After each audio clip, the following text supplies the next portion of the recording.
आपके समाज को सम्मान नहीं मिल पा रहा है भारतीय जनता पार्टी में। ब्राह्मण समाज का काफी योगदान है, तो स्थापित होने के बाद कोई उस योगदान को भूल जाए तो पीड़ा का कारण बनता है। हम गुलाम थोड़े ही ना किसी राजनीतिक दल के। ब्रजेश पाठक जी से आपकी कोई बातचीत हुई इस मामले पर? आखिर क्यों भारतीय जनता पार्टी में जो है ब्राह्मण उपेक्षित खुद को महसूस कर रहा है, अपनी आवाज नहीं उठा पा रहा है? सुश्री मायावती जी की सरकार थी तो ये हो रहा था कि दलित मलाई काट रहे हैं। मुलायम सिंह जी की सरकार थी तो ये होता कि यादव और मुसलमान मलाई काट रहे हैं। भारतीय जनता पार्टी की सरकार आई है, योगी जी उसके ही हैं, तो इसमें भी है कि ठाकुर मलाई काट रहे हैं, यह जान लीजिए। तो हो सकता है वही समस्या रही। कहाँ झेलना पड़ता है? आप लोगों को बुला लेते हैं, तमाम राष्ट्रीय अध्यक्ष ब्राह्मण समाज के मैनेज हो जाते हैं, गाड़ी वाड़ी गिफ्ट कर देते हैं आप लोगों को, तो मामला हो जाए। नमस्कार, आप देख रहे हैं द बतकही, मैं हूं अनुज आपके साथ। आज हमारे साथ मौजूद हैं राजेंद्र नाथ त्रिपाठी जी, अखिल भारतीय ब्राह्मण महासभा रा के राष्ट्रीय अध्यक्ष हैं। कुछ ब्राह्मण बीजेपी के जो विधायक हैं वो सदन चलने के दौरान पीएन पाठक के घर पर बैठकर बातचीत करते हैं, एक छोटी सी पार्टी करते हैं, लिट्टी चोखा की पार्टी वो होती है। उसके बाद पूरे प्रदेश की जो सियासत है वो गर्मा जाती है, एक सोशल मीडिया पर फोटो वायरल होती है। उसके बाद उन विधायकों को वार्निंग और चेतावनी दी जाती है। नवनिर्वाचित जो प्रदेश अध्यक्ष हैं पंकज चौधरी, वो उनको चेतावनी देते हैं कि अगर अगली बार से इस तरह की किसी प्रकार की कोई बैठक होती है तो टिकट काट दिया जाएगा, पार्टी कार्रवाई करेगी। इस मामले पर बातचीत के लिए मौजूद है, आपका स्वागत है। 17 में आपने भारतीय जनता पार्टी का डंडा झंडा ढोया, लेकिन आपके समाज को सम्मान नहीं मिल पा रहा है भारतीय जनता पार्टी में। खैर, आपका प्रश्न जेन्युइन है और इससे समाज आहत है। तो खैर, अपने परिवार की बात है, हमने सहयोग किया था जी। अनावश्यक अपेक्षाएं समाज नहीं कर रहा है, उनको स्थापित करने में ब्राह्मण समाज का काफी योगदान है। तो स्थापित होने के बाद कोई उस योगदान को भूल जाए तो पीड़ा का कारण बनता है, असंतुष्ट होने का कारण बनता है। तो पार्टी को सोचना चाहिए था, सरकार को सोचना चाहिए। पंकज चौधरी का जो बयान आया है उस पे आप क्या कहेंगे? और जो भारतीय जनता पार्टी के ब्राह्मण नेता हैं वह खुलकर बोल नहीं पा रहे हैं, लेकिन आप तो स्वतंत्र हैं, तो आप क्या कहेंगे? हम गुलाम थोड़े ही ना किसी राजनीतिक दल के। देश के किसी राजनीतिक दल का न सदस्य हूं न गुलाम हूं। तो सम्मान गुलाम उसका हूं कि जिस वर्ग का मैं नेतृत्व कर रहा हूं और उस कुल परिवार का जिसमें जन्म लिया हूं, उसकी मर्यादा के लिए, सम्मान के लिए, अधिकार की लड़ाई मैं लड़ता रहूंगा। लेकिन किसी राजनीतिक दल का आज की तारीख तक मैं किसी का गुलाम नहीं हूं, इसलिए सत्य कहने से कोई रोक भी नहीं सकता। ब्रजेश पाठक जी से आपकी कोई बातचीत हुई इस मामले पर? अक्सर आप मिलते रहते हैं दिनेश शर्मा जी से, ब्रजेश पाठक जी से। आखिर क्यों भारतीय जनता पार्टी में जो है ब्राह्मण उपेक्षित खुद को महसूस कर रहा है, अपनी आवाज नहीं उठा पा रहा है? ये तो भारतीय जनता पार्टी के जो सरकार में जातिगत समीकरणों में जो हमारे समाज के लोग हैं, यह प्रश्न आपको उनसे पूछना चाहिए। कारण कि हम लोगों ने सहयोग करके सरकार बनाया, लेकिन अधिकार पार्टी ने जिसको दिया है उनको पूछना चाहिए। और रह गई बात विधायकों की बैठक का, तो अगर एक जगह उन्हीं के विधायक जाति की परिधि से हटा दिया जाए तो वो सब भाजपा के ही विधायक हैं जी, या समर्थित भाजपा, जैसे निषाद पार्टी हो चाहे जो भी हो, उसके ही, तो उन्हीं के विधायक कहे जाएंगे। तो उन्हीं के विधायक अगर एक जगह बैठ गए तो कौन सा गुनाह हो गया, कौन सा अपराध हो गया? इतनी गंभीर घटना हो गई एक साथ बैठना। तो अगर जरा भी भारतीय जनता पार्टी के जिम्मेदार पदाधिकारीगण या सरकार का अंग सोचता कि ब्राह्मणों की बहु बेटियों पर और संसदीय भाषा का प्रयोग करने वाले, चरित्र पर अंगुली उठाने वाला संतोष वर्मा आज तक दो महीने से विवाद चल रहा है, उसके खिलाफ कोई कार्यवाही नहीं हुई, ये असंतोष का प्रमुख कारण है। क्यों नहीं किया सरकार ने? क्या इससे हल्की घटना है वो?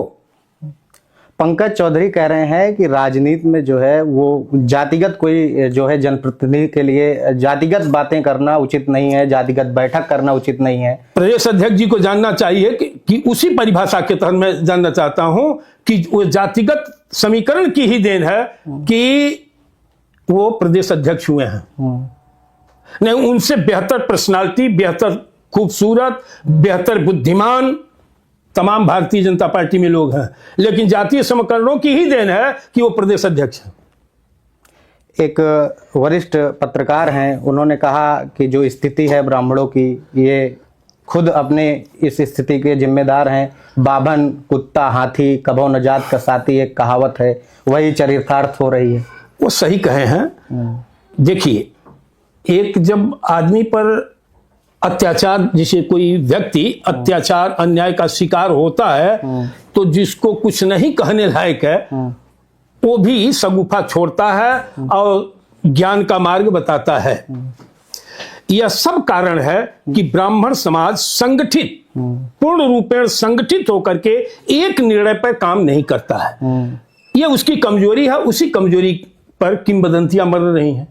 तो हम तो कहेंगे कि पूरे प्रदेश और देश का ब्राह्मण एकजुट हो करके राष्ट्र हित में, समाज हित में कार्य करे और अपने अधिकार सम्मान की सुरक्षा के लिए एकजुट होना परम आवश्यक है और आज के वर्तमान समय की प्रबल मांग है। भारतीय जनता पार्टी में अगर ऐसी ही स्थिति रहती है ब्राह्मणों की, तो 27 में आप क्या, आपका संगठन करेगा, ब्राह्मण समाज करेगा, क्या किसी अन्य पार्टी की ओर या खुद की पार्टी बनाकर जो ब्राह्मण का मान सम्मान और स्वाभिमान है उसको बचाने का बीड़ा जो है आप? देखिए, ब्राह्मण समाज का एक बड़ा संगठन करता हूं जी। 19 स्टेट में अपना संगठन है। यूपी का कोई विधानसभा नहीं बचा होगा किसी जिले का जहां हमारे कैडेट्स न हो। तो जन भावनाओं का आदर करते ही हुए हम लोग कार्य करते हैं। कोई तानाशाही प्रवृत्ति या कार्य संगठन बहुत है, लेकिन आवाज राजेंद्र नाथ त्रिपाठी उठा रहे हैं, लेकिन ब्राह्मण या ब्राह्मण का संगठन सम्मान इस सरकार में नहीं पा रहा है। ब्राह्मणों का आरोप है कि इस सरकार में सामंतवादी ठाकुरवाद चल रहा है। पूरी तरह से ठाकुरवादी जो प्रभाव है, मुख्यमंत्री के सजातीय जो लोग हैं उन्हीं का वर्चस्व है इस सरकार में। कितना आप मानते हैं कि ब्राह्मण जो है ठगा महसूस हो रहा है, और कितना कुछ ठाकुरवाद आपको भारतीय जनता पार्टी में नजर आता है? देखिए, आरोप प्रत्यारोप आते रहते हैं। सुश्री मायावती जी की सरकार थी तो ये हो रहा था कि दलित मलाई काट रहे हैं। मुलायम सिंह जी की सरकार थी तो ये था कि यादव और मुसलमान मलाई काट रहे हैं। भारतीय जनता पार्टी की सरकार आई है, योगी जी उसके ही हैं, तो इसमें भी है कि ठाकुर मलाई काट रहे हैं। तो कुछ कार्य भी ऐसे हैं कि जो आरोप मिथक नहीं लगता है। यह जान लीजिए, आग जब धुआं उठता है तो धुआं इस बात का परिचायक है कि वहां आग लगी हुई है, आग है, तभी ये चीज धुआं उठता है। तो जो भी आरोप प्रत्यारोप आते हैं, आते रहेंगे। अगर लोग कह रहे हैं कि सरकार जो है ब्राह्मण अपराधियों की जो जाति है वो खगालती है, जो ब्राह्मण है उन्हीं पर कार्रवाई हो रही है, जो मुसलमान हैं, जो यादव हैं, लेकिन जो ठाकुर समाज के अपराधी हैं, अपराधी प्रवृत्ति के लोग हैं, उन पर कार्रवाई नहीं हो रही है, उस पर बुलडोजर नहीं चल रहा है। अभी कोडीन कांड आपने सुना ही होगा, देखा ही होगा, उस पर माननीय मुख्यमंत्री जी चुप रहते हैं। अपराधी अपराधी होता है जी, अपराधी की कोई जात नहीं है। चाहे किसी भी वर्ग का अपराधी हो, उसको सजा मिलनी चाहिए। अगर इसमें एक वर्ग विशेष को अगर तवज्जो दिया जाएगा, एक वर्ग विशेष को प्रताड़ित किया जाएगा, तो आक्रोश होगा, आलोचनाएं होंगी, ये स्वाभाविक है। ब्राह्मणों की यही स्थिति रहती है भारतीय जनता पार्टी में। तो 27 में क्या कुछ ब्राह्मण करेगा, ब्राह्मण संगठन करेगा? आपने उस पर अभी खुलकर जवाब नहीं दिया। देखिए, बड़ा मैं बताया ना कि बड़ा संगठन है, सबकी बैठक होगी, ब्राह्मण समाज का सम्मेलन होगा, बैठकें होंगी। 138 संगठनों को लेकर के, ब्राह्मण संगठनों को लेकर के भारतीय जनता पार्टी को सपोर्ट करने का काम मैं किया था। उन संगठनों के मुखिया भी रहेंगे। 27 में क्या किया जाना है, इसका आपस में एक निर्णय बना करके हम लोग कार्य करेंगे कि हमारा समाज, हमारा अधिकार सम्मान कैसे सुरक्षित रहेगा, कहां सुरक्षित रहेगा। सर्वसम्मत निर्णय के आधार पर ही कोई काम किया जाएगा। आपने भारतीय जनता पार्टी का साथ दिया, परशुराम यात्रा आप निकालते हैं, रोक दी जाती है। करणी सेना के लोग जो है यात्रा निकालते हैं, तलवारें लहराते हैं, वो यात्रा चलती है। एक निश्चित सीमा तक बर्दाश्त किया जाता है। संबंध होता है, अगर जोड़ा है आपने तो एक निश्चित लक्ष्य तक उसको पहुंचाइए और पूरा रिपोर्ट रखिए। कारण कि अगर आगे रखना है तो उस आधार पर रखना होगा, अगर छोड़ना है तो यह दर्शाते हुए कि ये चीज हमारे साथ अन्याय हुआ है, हमारे हितों की अनदेखी की गई है, इसलिए मैं हट रहा हूं, तो प्रभावी होता है। भारतीय जनता पार्टी के तमाम बड़े नेताओं से, जो ब्राह्मण समाज के नेता हैं, उनसे आप मिलते रहते हैं। ये जो पंकज चौधरी जी का बयान आया है ब्राह्मण विधायकों के ऊपर, इस पे किसी भी संबंधित नेता से आपकी कोई वार्ता हुई, कोई बात हुई?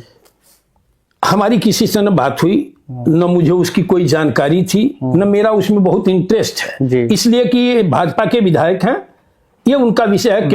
ब्राह्मण का आप प्रतिनिधित्व करते हैं तो प्रतिनिधित्व करते हैं तो उन ब्राह्मणों का मैं प्रतिनिधित्व करता हूं जो राजनीति से परे हैं, बेबस है, लाचार हैं, सताए गए हैं, गरीब हैं, प्रताड़ित हो रहे हैं, उनकी ये फौज है। और उस फौज का मैं नहीं तो एक सेनापति कहिए, कमांडर कहिए, उनका हूं। कोई संपन्न ब्राह्मण कहाँ हमारे पास आएगा?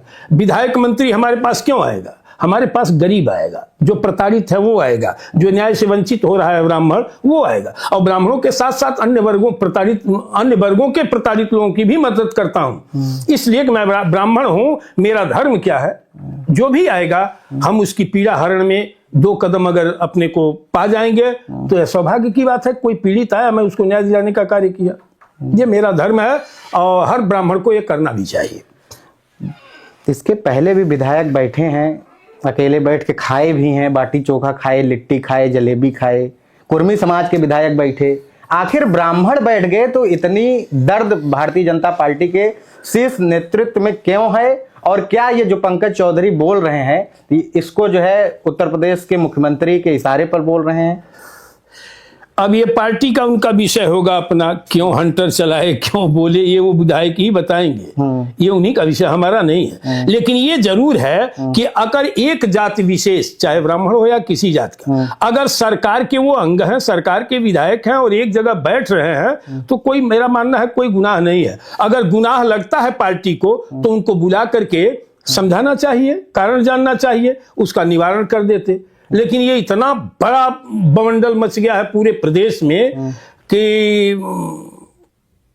अनाप शनाप तमाम चीजें आ रही हैं, तो ये उत्पन्न करने वाले भारतीय जनता पार्टी के वरिष्ठ शीर्ष नेतृत्व ही हैं। इनको तुरंत अगर इनकी जानकारी हुई तो उनको बुला करके अपनी पार्टी के कार्यालय में बैठा करके बातचीत कर लेते। क्या भाजपा में ब्राह्मण उपेक्षित है? राजेंद्र नाथ त्रिपाठी क्या मानते? चूंकि संघर्ष कर रहा हूं, जो स्थितियां हैं, कहीं कोई सुनवाई नहीं, ब्यूरोक्रेट तानाशाह है। हम हर बात, हम तो मुख्यमंत्री से एक बार केवल मिले हैं, आवाज उठाता रहता हूं कि इस चीज को लेकर के समाज में असंतोष है। मैं भारतीय जनता पार्टी के जो जितने पदाधिकारी गण हैं उनसे भी मैं आगाह कर रहा हूं, जो हमारे समाज के मंत्रीगण हैं, सांसद हैं, विधायक हैं, उनसे भी आगाह कर रहा हूं कि भारी आक्रोश है और इस सरकार में ब्राह्मण अपने आप को असहाय महसूस कर रहा है, जगह जगह न्याय से वंचित हो रहा है, कोई सुनवाई उसकी नहीं हो रही है। तो पहला दोषी वो है कि जहां असंतोष व्याप्त है जिस विधानसभा में, पहले वहां का विधायक वो दोषी है, जिनके ओर से वो जीतता है। विधायक को इसकी बात रखनी चाहिए। तो अगर हो सकता है कि वो बैठक जो विधायक जुटे थे उनके क्षेत्र में ब्राह्मणों का असंतोष फूटता दिखा होगा, उसको लेकर के लोग बैठे कि आखिर हम जवाब क्या देंगे, फिर 27 में चुनाव लड़ना है, हो सकता है ये भी उनका विषय रहा हो। तो ये बातें प्रदेश अध्यक्ष जी को बुला करके जाननी चाहिए थी। कांग्रेस कह रही है ब्राह्मण का जो है बहुत सम्मान की, ब्राह्मण मुख्यमंत्री दी कांग्रेस पार्टी ने, लेकिन आप लोग जो है बीजेपी 17, 14, 22, 19। असल में सनातन और धर्म की आत्मा है ब्राह्मण, ठीक है ना? और ब्राह्मणों को अब तक सम्मान कहां किस पार्टी में मिला? सीधा सवाल और छोटा जवाब। सर्वाधिक सम्मान खुल के बताइएगा, एकदम सही सही बताइए। नहीं नहीं, सर्वाधिक सम्मान हर पार्टियों में देखा जाए तो कांग्रेस से बेहतर सम्मान कहीं नहीं हुआ। बसपा में भी सम्मान हुआ है, मैं पार्टियों को दोषी नहीं कर सकता। सपा में भी सम्मान हुआ है, मैं सपा के मुखिया को दोषी नहीं कर सकता। दोषी इन सरकारों में हमारे समाज के जो मंत्री बनाए गए, विधायक अगर वो आवाज न उठाए तो दोषी हुआ है। आवाज उठाने उसी प्रकार से जैसे भाजपा में अगर दर्द है, ब्राह्मणों को असंतोष है, तो विधायक अगर बैठे तो तुरंत हंटर चला दिया गया। अरे उनकी बतिया तो सुनते आप, चुप करा दिया जा रहा है। हाँ, तो सुनना चाहिए था, नहीं तो वही आरोप जाएगा कि जैसे सपा के ब्राह्मण विधायक मौन थे, असंतोष पैदा हुआ। बसपा के शासनकाल में बसपा के मंत्री विधायक मलाई काटे, ब्राह्मण समस्याओं पर चुप थे, झेलना पड़ा पार्टी को। नहीं तो सर्वाधिक टिकट दिए, सर्वाधिक लोग जीते, सर्वाधिक मंत्री हुए, उसमें भी, सपा में भी, कांग्रेस में भी। तो जहां जहां उपेक्षा हुआ है ब्राह्मण का, हालात देख लीजिए। इस पूरे प्रकरण जो हुआ ब्राह्मण विधायकों को लेकर, पंकज चौधरी का बयान आया, इसके बाद जो है केशव प्रसाद मौर्य जो डिप्टी सीएम है वो बोलते हैं, लेकिन ब्रजेश पाठक जी चुप रहते हैं। क्या कारण है? अभी तक उनका कोई बयान मैंने नहीं देखा है, न सुना है। अब ये उनका विषय है, आप पत्रकार हैं, आप उनसे जाकर पूछिए, आप इस पर दीजिए अपना बयान। आपके समाज के नेता हैं। अरे भाई, ओहो, आपने हमसे कहा ना, यही सवाल उनसे कहिए कि आप समाज के बड़े नेता हैं, डिप्टी सीएम हैं, आप इस पर अपना वर्जन दीजिए। ये वही देंगे, ये वही देंगे ना। मैंने एक लाइन में कह दिया कि कहीं न कहीं आग सुलग रही थी जी। समस्या, उस समस्या से कोई विधायक सांसद बचेगा नहीं। उस क्षेत्र का ब्राह्मण निश्चित रूप से सवाल करता होगा, करेगा, और 27 तक आते आते और सवाल होंगे, झेलना उन्हीं को पड़ेगा, यह जान लीजिए। तो हो सकता है वही समस्या रहेगी। कहाँ झेलना पड़ता है? आप लोगों को बुला लेते हैं, तमाम राष्ट्रीय अध्यक्ष ब्राह्मण समाज के मैनेज हो जाते हैं, गाड़ी वाड़ी गिफ्ट कर देते हैं आप लोगों को, सब मामला हो जाता है। ऐसा है, उसमें का राजेंद्र नाथ त्रिपाठी नहीं है। मैं आपके चैनल के माध्यम से बताता हूं कि कोई माई का लाल, किसी पार्टी का व्यक्ति अगर 1 लीटर डीजल दिए, इनको समर्थन दिया गया था, बता दें कि 1 लीटर डीजल दिए होंगे। ये उसमें का मेरा कैरेक्टर कहीं आपको मिलेगा ही नहीं कि राजेंद्र नाथ त्रिपाठी किसी से कुछ ले करके सपोर्ट करने का काम, और तनहा नहीं करता हूं। जो मोर्चा बना है या संगठन के सारे पदाधिकारी हैं, सबके बीच में तय होता है, केवल मैं उद्घोषक रहता हूं। तो कह दीजिए कैमरे पे कि अगर ब्राह्मणों को सम्मान नहीं मिलेगा तो जो है विरोध होगा। कहना क्या है, मैं बाप नहीं, अगर ब्राह्मणों का अपमान, तिरस्कार, उत्पीड़न, हितों पर कुठाराघात होगा तो कोई हो उसका बहिष्कार किया जाए। कहाँ जाएंगे? कहीं सम्मान ही नहीं मिल रहा। अब ये वो उस समय की बात होगी जब सारे लोग निर्णय लेंगे, सब लोग एकजुट होंगे, उसका विकल्प देंगे, उस विकल्प पर हम लोग जाएंगे, वो तो करेंगे। तो सम्मान नहीं मिलेगा तो 27 में ब्राह्मण सिंहासन हिलाएगा नहीं। उत्पीड़न और उपेक्षा, तिरस्कार होगा, हितों पर कुठाराघात अगर नहीं रुका और इस तरह की हालात रहेगी कि ब्राह्मण उपेक्षित और न्याय से वंचित किया जाएगा, तो कोई न कोई तो विकल्प उसके लिए तैयार करना ही पड़ेगा। हम लोग संगठन करता है, संगठन चलाएंगे। कैसे चलाएंगे? अगर अपने समाज के साथ नहीं रह पाएंगे, समाज को न्याय नहीं दिला पाएंगे, तो समाज और सब लोग मिलकर जो निर्णय लेंगे उसको करना ही पड़ेगा। तो आप देख रहे थे द बतकही, मैं था अनुज, और हमारे साथ थे राजेंद्र नाथ त्रिपाठी जी, जो अखिल भारतीय ब्राह्मण महासभा के राष्ट्रीय अध्यक्ष हैं। इन्होंने बड़े बेबाकी से हमारे सवालों का जवाब दिया। आपका बहुत बहुत धन्यवाद।